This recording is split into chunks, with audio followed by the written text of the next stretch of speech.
दोस्तों, मैं आपका दोस्त ललित पटेल अपना इंडिया से आज के एपिसोड में आपका हार्दिक स्वागत और अभिनंदन करता हूं। दोस्तों, क्या एसडीएम ज्योति मौर्य और उनके प्रेमी होमगार्ड कमांडेंट मनीष दुबे की अवैध संपत्ति एवं भ्रष्टाचार के मामले में जांच होनी चाहिए थी? क्या महिला विकास मंच के अध्यक्ष बीना मानवी द्वारा समाज में नकारात्मक संदेश एवं सरकार को चुनौती देने का काम अपने बयानों के द्वारा किया गया? क्या एसडीएम ज्योति मौर्य और मनीष दुबे के मामले में निष्पक्षता को दूर करते हुए पक्षपात तरीके से कार्य किया गया? बात करेंगे एसडीएम ज्योति मौर्य और बीना मानवी के उन मामलों में जिन पर देश की जनता और देश का जागरूक नागरिक अपने सवालों का जवाब चाहता है, जिनके जवाब उन्हें मिलना जरूरी है, जिससे कि देश की जनता में एक प्रकार से संतुष्टि महसूस हो और जो अधिकारी जनता की सेवा के लिए नियुक्त किए गए हैं वह अधिकारी जनता की सेवा निष्पक्ष भाव से करेंगे, न कि अपने स्वहित साधेंगे। दोस्तों, हम बात कर रहे हैं एसडीएम ज्योति मौर्य और मनीष दुबे की, जिसका प्रकरण पूरे देश में हाईलाइट रहा, देश के प्रमुख मुद्दों में रहा, मीडिया सोशल मीडिया में काफी चर्चाओं में रहा। दोस्तों, एसडीएम ज्योति मौर्य और मनीष दुबे पर जो अवैध प्रेम प्रसंग और अवैध संबंध के आरोप, भ्रष्टाचार के आरोप जो आलोक मौर्य ने लगाए थे, वो संगीन आरोप थे। इस पर देश के जागरूक नागरिक और आमजन को ये उम्मीद थी कि इसमें निष्पक्षता देश की जनता के सामने आएगी और दोषियों पर कार्रवाई होगी, दोषियों के खिलाफ ऐसी कड़ी कार्रवाई होगी जिससे कि देश की जनता में पॉजिटिव संदेश जाए और लोगों पर शासन और प्रशासन पर पूर्ण विश्वास हो कि जो भी गलत कृत करेगा या समाज विरोधी या पद विरोधी काम करेगा या अधिकारी अपने पद का निर्वहन ठीक से नहीं करेगा, उसके खिलाफ इसी प्रकार से कार्रवाई होती है। या फिर आलोक मौर्य ने जो शिकायत की थी वो झूठी शिकायत की थी।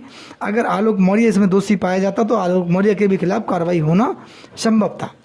दोस्तों, इस पूरे प्रकरण में शासन और प्रशासन की निष्क्रियता दिखाई दी, यानी कि आरोप एक होमगार्ड कमांडेंट, प्रशासनिक अधिकारी, एक एसडीएम पर आरोप लगे थे जो कि गंभीर आरोप थे। इसमें शासन और प्रशासन की तरफ से निष्क्रियता बरती गई, वो एक प्रकार से देखी जाए तो प्रश्न चिन्ह उठाती है कि कहीं ना कहीं इतने बड़े आरोप होने के बाद जांच आगे क्यों नहीं बढ़ पाई, जांच प्रक्रिया पूर्ण क्यों नहीं हुई, या देश की जनता के सामने निष्पक्षता के साथ किसी बड़े अधिकारी या फिर राजनेता का बयान जनता के सामने नहीं आया। इसीलिए इस पूरे प्रकरण पे प्रश्न चिन्ह लगा हुआ है। देश की जनता को इस मामले में बड़ी कार्रवाई की उम्मीद थी, जिससे कि समाज में पॉजिटिव संदेश जाए, क्योंकि समाज में विभिन्न महिलाएं एसडीएम ज्योति मौर्य कृत्य की वजह से प्रभावित हुई और कहीं ना कहीं आहत हुई, यानी कि समाज में इनका नकारात्मक संदेश गया जो आम जन के लिए हानिकारक सिद्ध हुआ, क्योंकि ये कृत्य जो किया गया था एक प्रशासनिक अधिकारी के द्वारा किया गया था। इसीलिए लोगों का ये मानना है कि इस प्रकरण में जांच होनी जरूरी थी। भ्रष्टाचार का मामला था, अवैध संपत्ति का मामला था, क्योंकि मामला 33 करोड़ का था। इस पर जांच होना बहुत स्वाभाविक था और जांच होनी चाहिए थी। कुछ समय के बाद इस हाईलाइट एसडीएम ज्योति मौर्य और मनीष दुबे के मामले में एंट्री होती है महिला विकास मंच की बीना मानवी की, जिनके बयान सुर्खियों में रहे, जिनके तमाम ऐसे बयान थे जो कहीं ना कहीं लोगों को पक्षपात महसूस हुआ। लोगों को लगा कि ये पक्षपात पूर्ण बयान है। लोगों का ऐसा कहना है कि बीना मानवी के द्वारा जो अपने बयान दिए गए थे उससे समाज में नकारात्मक संदेश गया, यानी कि लोगों को कहीं ना कहीं वो महसूस हुआ कि इसमें एक प्रकार से पक्षपात पूर्ण तरीके से ये मामले को हल किया गया है, क्योंकि बीना मानवी के बयान आलोक मौर्य के विरुद्ध थे, जबकि बीना मानवी कोई जांच अधिकारी नहीं थे इस मामले में। सीधे सीधे बीना मानवी के बयान जो थे उन्होंने दिए, आलोक मौर्य के अगेंस्ट दिए।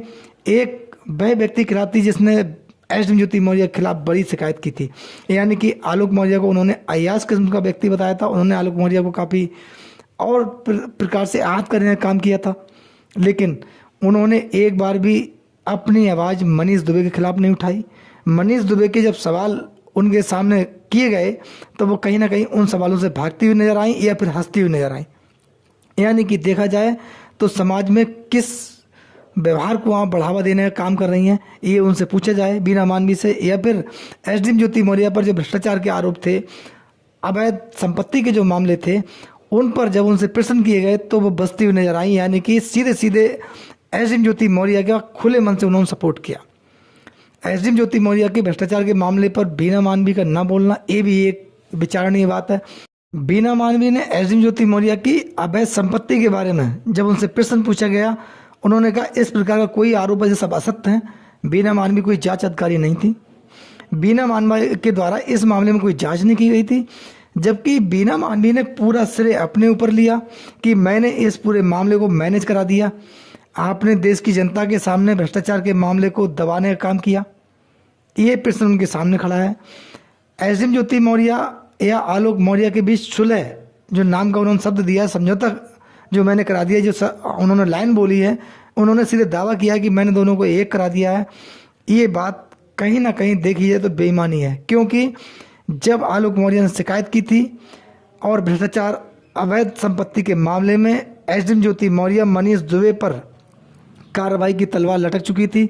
ऐसे में एसडीएम ज्योति मौर्य के प्रशासनिक अधिकारी हैं, उनके द्वारा विचार किया गया कि इस प्रकरण से बचना केवल समझौता ही एक रास्ता है। इस पर लोगों का आरोप है कि SDM Jyoti Maurya Manish Dubey and company ने ये पूरा मामला मैनेज किया, यानी कि शिकायत वापस कराने में बहुत बड़ा रोल काफ़ी लोगों का रहा। इसमें पूरी टीम थी, जिसकी एक प्रवक्ता थी बीना मांडी, केवल प्रवक्ता। वो इस प्रकरण के ना तो अंदर तक पहुंच पाई, उनकी पहुंच अधिकारियों के पास पहुंचने की नहीं थी। उन्होंने केवल उतना काम किया जो उनसे करवाया गया, यानी कि उनका काम था एज ए प्रवक्ता रोल अदा करना। वो उन्होंने बखूबी किया, लोगों का ऐसा आरोप है। एसडीएम ज्योति मौर्य और मनीष दुबे के इस कृत्य की वजह से देश की महिलाओं पर कितना प्रभाव पड़ा, ये आपने देखा, सुना और महसूस किया। जो पीड़ित महिलाएं हुई, उनके बयान देखे, ऑडियोज देखे, जिनकी कहीं ना कहीं लाइफ पर बहुत बड़ा असर पड़ा। इसका जिम्मेदार कौन है? इस पर किसी का बयान नहीं आया। बीना मांडी ने एक शब्द नहीं बोला कि एक महिला की वजह से, जो प्रशासनिक अधिकारी है उसकी वजह से देश की महिलाओं पर विपरीत असर पड़ा। उसका जिम्मेदार जो है उस पर कार्रवाई क्यों नहीं हुई, ये एक बहुत बड़ा प्रश्न है। दोस्तों, ये तमाम ऐसी बातें हैं, तमाम ऐसी चीज़ें हैं जिनका जवाब आम आदमी को नहीं मिल सका। दोस्तों, ऐसी स्थिति पैदा होने से जो भ्रष्ट या करप्ट अधिकारी हैं उनको बढ़ावा मिलेगा, या जो कर्मचारी हैं करप्शन बढ़ेगा, यानी कि भ्रष्टाचार देश में बढ़ेगा, जिसका असर सीधे सीधे देश की जनता को भुगतना पड़ेगा। इस पर एक प्रश्न भी उठेगा दोस्तों, जो कर्मठ अधिकारी हैं, जो अपने कर्तव्य और निष्ठा के लिए जाने जाते हैं, जिन्होंने समाज के लिए बहुत कार्य किए हैं, उन अधिकारियों को कहीं ना कहीं असहजता महसूस होगी। यानी कि निष्ठावान और कर्मठ अधिकारियों को पहचानने में लोगों को समय लगेगा। दोस्तों, एसडीएम ज्योति मौर्य मनीष दुबे के द्वारा जो कृत्य किया गया, जो उन पर आरोप उनके पति आलोक मौर्य ने लगाए थे, अगर एक कृत्य किसी एक सामान्य व्यक्ति ने किए होते या ये गलती किसी आम व्यक्ति ने की होती, क्या वो सामान्य जिंदगी जी रहा होता या वो सुखी से रह रहा होता? इस पर हम आपकी विशेष राय चाहते हैं। अपनी राय हमें कमेंट्स बॉक्स में ज़रूर दीजिए। आपके प्यार और सहयोग के लिए हम बहुत बहुत आपके आभारी हैं। इसी प्रकार से अपना प्यार बनाए रखिए। आपका प्यार, आपका सहयोग, आपके कमेंट्स हमारे लिए एक प्रेरणा स्रोत होते हैं। आपके लिए बहुत बहुत धन्यवाद। नमस्कार, जय हिंद, जय भारत।